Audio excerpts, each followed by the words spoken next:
Tous les mois, dès que je touche ma paie, je retire un maximum d'argent de mon compte courant.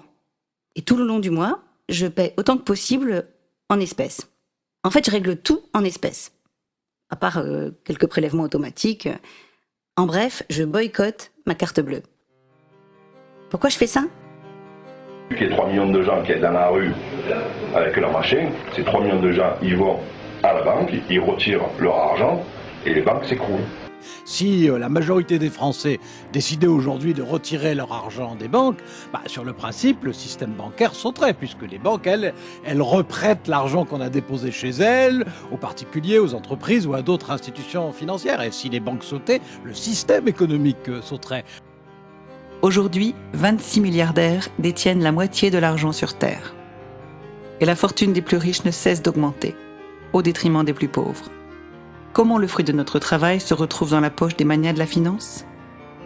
Et surtout, pourquoi continuons-nous de leur donner notre argent, en le stockant dans des banques qui vont le placer, l'investir, l'utiliser pour leur profit à nos dépens ?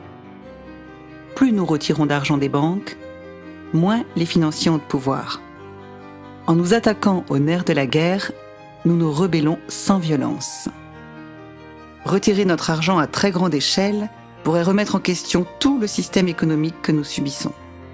Ouais, mais il n'y a aucune chance qu'on arrive à renverser les banksters, vous allez me dire.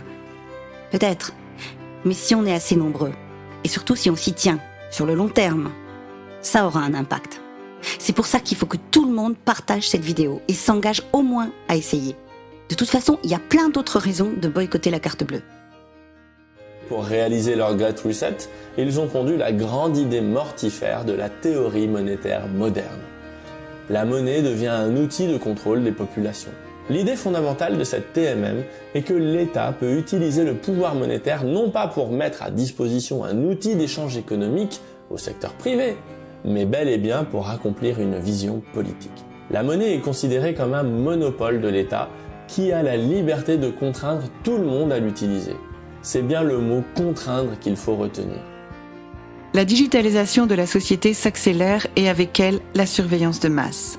Fichage, carte d'identité numérique, caméras de surveillance et reconnaissance faciale, passeport sanitaire, paiement sans contact. La liste est longue. L'agenda du Great Reset ou grande réinitialisation du Forum économique mondial de Davos s'accélère et la fin de l'argent liquide est programmée, largement favorisée par la digitalisation de nos transactions bancaires. Sans espèces, plus de pourboire, ni de petits billets glissés pour remercier ou pour offrir, plus de monnaie pour les gens dans la rue, plus de braderie, de brocantes ou autres vide-greniers, plus d'étrennes pour les pompiers ou les scouts. Et à qui va-t-on acheter notre muguet le 1er mai ? Toute l'économie informelle, basée sur la solidarité et la charité, disparaîtrait. Bref, c'est encore une partie de nos libertés qui risque de s'envoler pour laisser place à un moyen de contrôle et de surveillance supplémentaire. Dans un futur proche, que nous espérons fictif, mais qui semble avancer à grands pas, les autorités pourraient en un seul clic bloquer nos moyens de paiement numériques. Autrement dit, tout citoyen dont le comportement serait jugé non conforme perdrait son indépendance financière. Associé à la surveillance de masse, cela sonnerait le glas de nos libertés individuelles et le début d'un système de contrôle social calqué sur le modèle chinois. Le crédit social à la chinoise, ça vous parle ? Non ? Alors il faut aller regarder ça de plus près. Ça fait froid dans le dos. Tout sera passé au peigne fin. Situation financière, habitudes de consommation, carrière professionnelle, jusqu'au comportement sur les réseaux sociaux. Critiquer le gouvernement sur Internet ou exhiber des signes extérieurs de richesse, mauvais score. En revanche, des louanges au parti ou un don de sang augmentera votre crédit social.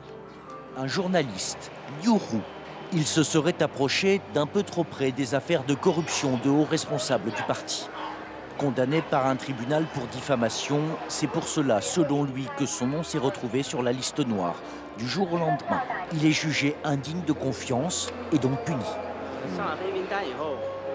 Une fois qu'on se retrouve sur liste noire, on ne peut plus avoir de crédit bancaire, ou créer une entreprise, acheter un appartement, ou même envoyer ses enfants dans une école privée. Le déclin des centres-villes et la disparition des commerces de proximité sont des problèmes symptomatiques de notre société. Les paiements sur Internet aggravent ce problème.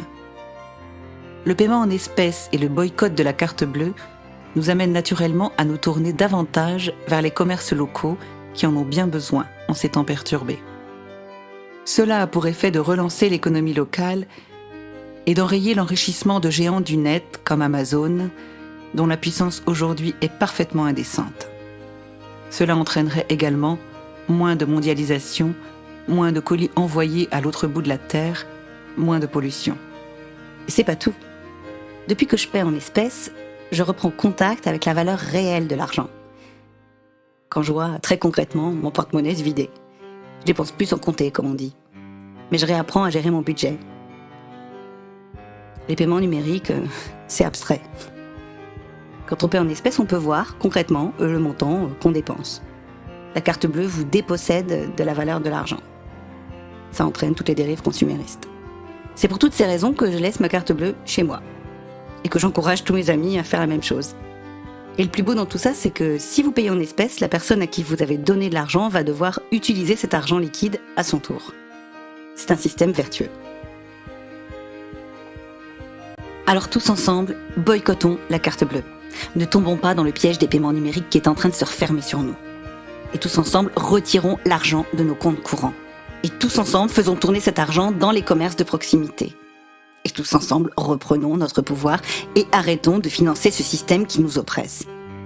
Car aujourd'hui, le seul billet de vote qui est encore une valeur et qu'on ne peut pas truquer, c'est un billet de banque.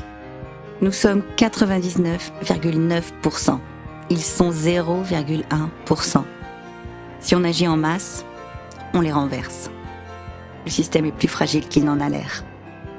Si vous êtes d'accord avec moi, partagez massivement cette vidéo, likez-la et parlez-en à vos amis.